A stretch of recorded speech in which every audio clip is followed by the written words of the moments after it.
ഇതാണോ കുഞ്ഞുവാവ? ഈ കുഞ്ഞുവാവയ്ക്ക് വിശക്കാതിരുന്ന അവര് രക്ഷപ്പെട്ടിരുന്നു അല്ലേ? എപ്പോഴാണോ ഇവന്റെ മനസ്സ് മാറുന്നെന്ന് ആർക്കറിയാം? മാറിക്കഴിഞ്ഞാൽ പിന്നെ സീറ്റിലുള്ളവരെല്ലാം ആത്മാക്കളായി മാറും.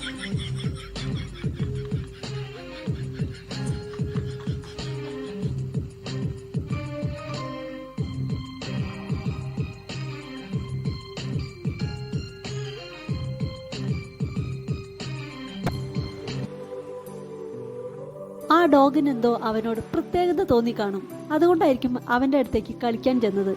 എന്തുമാത്രം സ്നേഹവും സന്തോഷമാണ് ആ ഡോഗിനെ നോക്കൂ.